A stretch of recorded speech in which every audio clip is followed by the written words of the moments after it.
Don't worry, spared no expense on the shock sticks. Give him a few shocks, Charlie. All right. Muldoon, a little help here? Yay!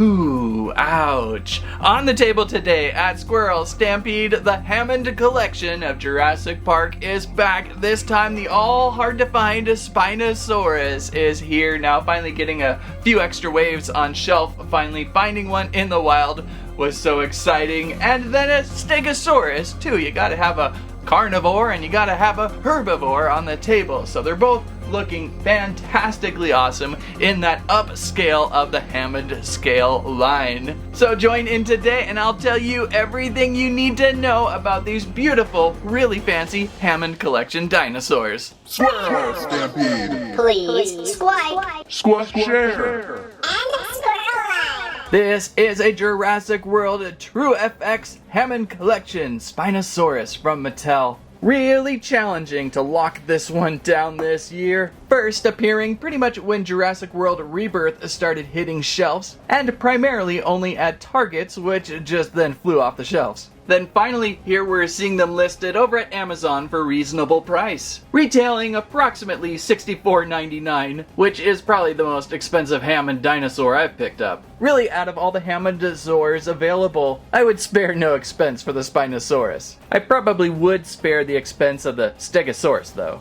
but I didn't. To start, look at the box. Just look at the box. It's a beauty, and it always makes me sad to destroy. You pretty much have to because of the tail installation. Sadly, once you unbox and snap on that Spino tail, that Spino is not going back into box. So you have to sacrifice beautiful packaging. Over on the back of the box, some interesting details about the Spinosaurus of Jurassic Park 3. In a pivotal moment on Isla Sorna, the Spinosaurus and Tyrannosaurus Rex battle for domination. As Dr. Alan Grant and others are too close for comfort, the Spinosaurus definitely defeats the Tyrannosaurus Rex and takes the primary predator position, even securing top billing in the iconic movie logo. So let's get this Spinosaurus out Hammond and see how it scales.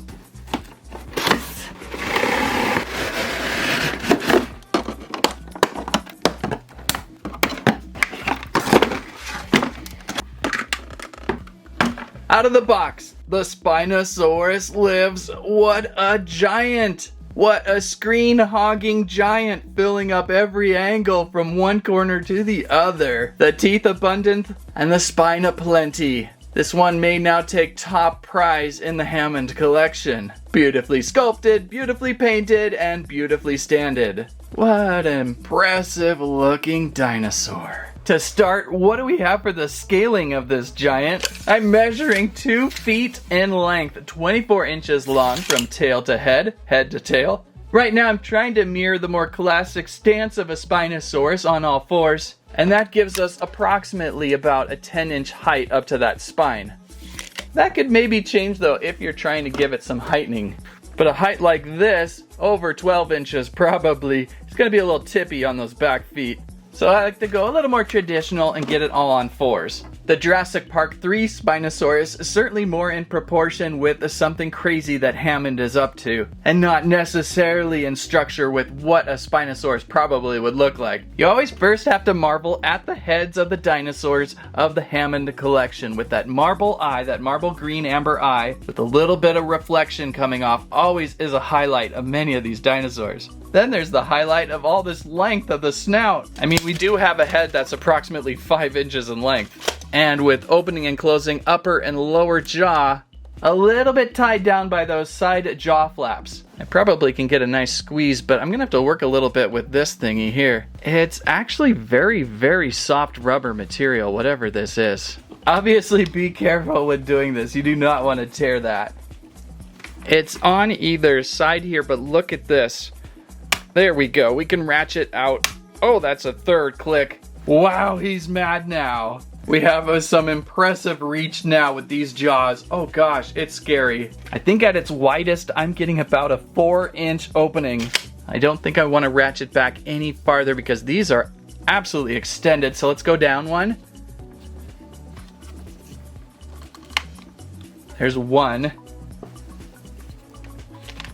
2, and maybe a third. There might be a third ratchet in there. That's all the way shut. 1 with the top, 2 with the bottom. So the headpiece and the jaw piece each have a leverage point, open at their widest, then closed levels. So you can get a few different positions. And look at this tongue too. Hehehe. Lick a tongue Pokemon, anyone? So you can go down with the head for lower jaw opening, or you can put the head up, do the lower jaw down, or you can just snap them both shut. So those are the few different ways I'm able to play with this so far. Beautiful head, and let's look at those teeth one more time. I believe we're working with more rubber teeth. That has been a familiar thing this year. As for the rest of the head movement, we've got a center point here in the middle of the neck for moving from side to side, giving it good motion, and up and down at the lower portion of the neck. And even there in the middle, you can move it up and down. So there is plenty of movement in that neck, which is helpful as Spinosauruses are pretty long and would like to move around a little bit. Now down to the front arms of the Spinosaurus, obviously a little bit larger and more muscular than what we see with the tiny forearms of a T-Rex. We've got articulated ports up at the shoulders, which can reach and rotate, then elbows, which can bend and pivot, and then wrists that can rotate and pivot. His hands are extra squishy too. I feel like these are the most squishy hands I've seen out of a Spino. And nicely painted black too. I try and kind of limber them down for support there. I wish they were just a little bit longer to hold him up sometimes. Back legs on a hip point that kind of extend, reach out just about 10 degrees, not much there. Knees that pivot and hinge.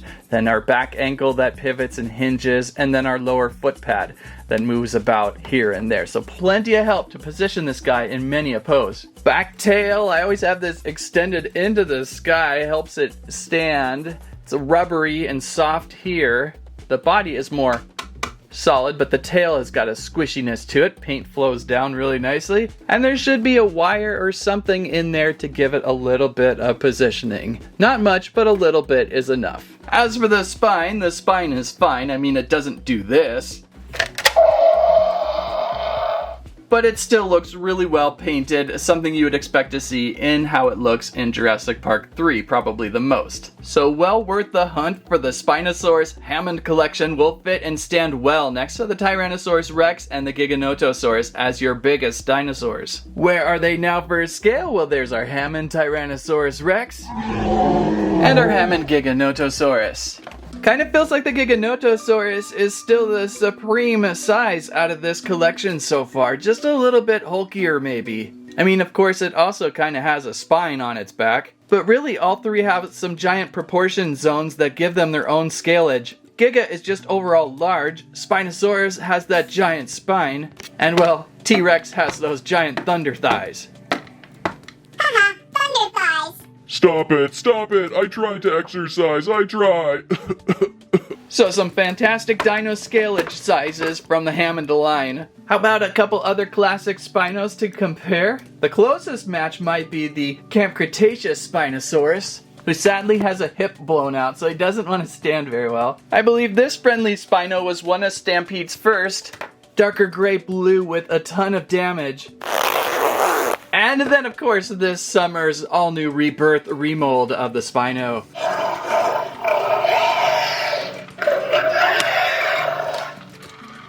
Oh, and that guy over there again. We had a little bit of difficulties with his spine a year ago or so. So these are the fine spines that we have collected over at Squirrel Stampede over the years. That is 5 giant-sized Spinosauruses. I believe there was a Target Legacy Collection Spinosaurus that we were never able to lock down. How unfortunate, but all these here are enough meat drains to keep the Squirrel Stampede snack bar empty for months. Seeing the Hammond Spinosaurus next to the all-new Rebirth remold is so interesting. Really like the new look of Rebirths. It seems sleeker, more natural, something you would actually see. I kind of feel like the Jurassic Park Spinosaurus is just a monster. Then there's this guy. We really need to get you to the infirmary fast.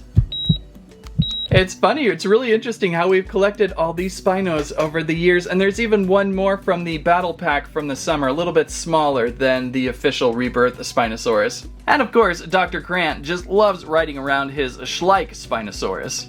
I like Schleich, But with plenty of choices of Spinosaurus over the years, the Hammond collection will take top prize. It's really that special. It may not have a realistic look of a rebirth, but it is just special all around because of its size, articulation, and no strange things like that, or well, broken hip on that. It is all around a really well done Spinosaurus action figure. And with the addition of this guy, I really now have a huge problem of spacage with Tyrannosaurus Rexes and now Spinosauruses as well. It's a very welcome problem though. So really high marks for this Hammond Spinosaurus. Look how tall it roars. There is so much scalage with this one. It is enormous fun and will really come handy in any Jurassic Park or Jurassic World adventuring. And so how about we check out our other Hammond find of the day, the Jurassic World Hammond Collection Stegosaurus. I wasn't really sure on this one if I really wanted to pick it up. At one point thinking of getting the Spinosaurus on third-party sites for a lot more than I found on Amazon, and that would have completely said no to the Stegosaurus. But once I was able to get that Spinosaurus for a decent price, then I figured, okay, well I guess we'll throw in the Stegosaurus in too. Used to be a really favorite dinosaur, but in recent years kind of like, not so much. I think maybe it's just all these current reproductions of making it look so tubby with such a little tiny head. It is really one of the most strangest scaled dinosaurs out there, so you know, maybe this Hammond will really make me like it again. Not really much said about it from Lost World. We saw it in a stream bed while they were taking photographs of it with the baby. A little bio added would have been nice with this one. And I'm sure in collection as a Hammond, it's going to be one of the best Stegosauruses around. Opening up.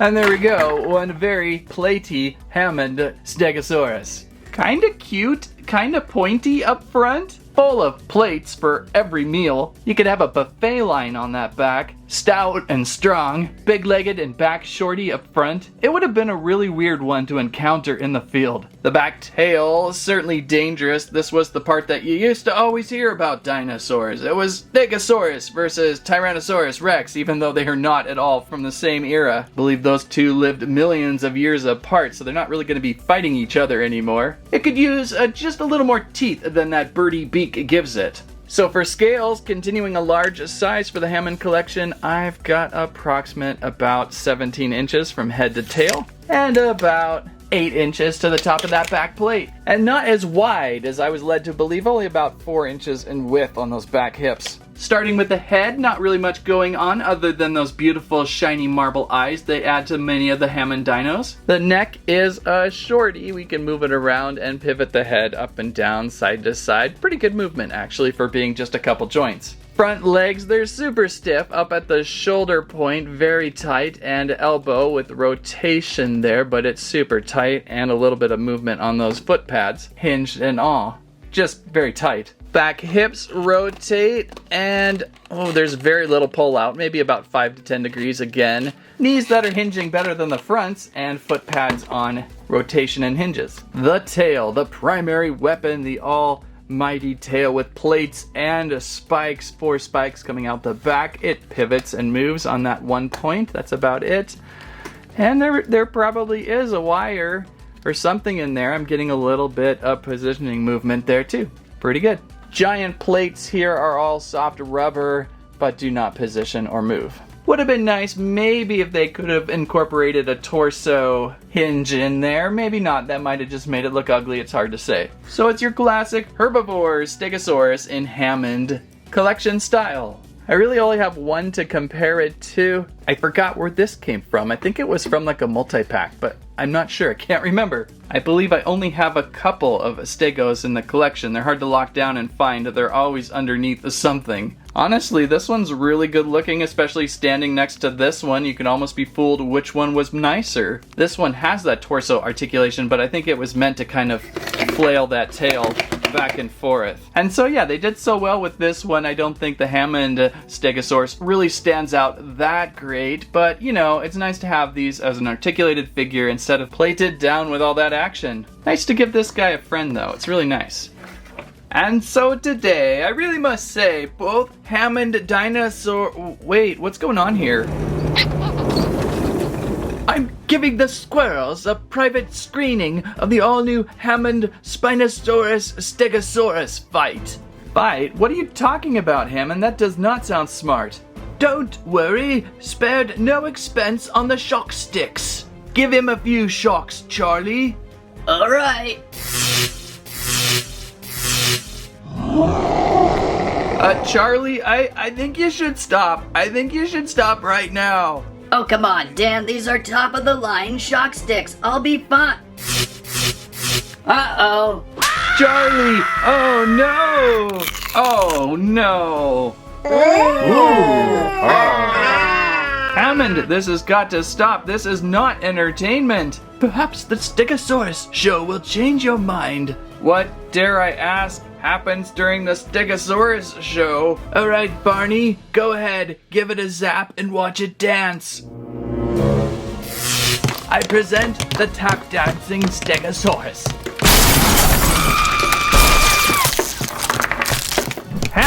Hammond, this has got to stop. Someone's gonna get hurt. Nonsense. Jurassic Park is for all the squirrels. Hey, what are you looking at? Uh-oh. Muldoon, a little help here? I'll shoot it. Yay!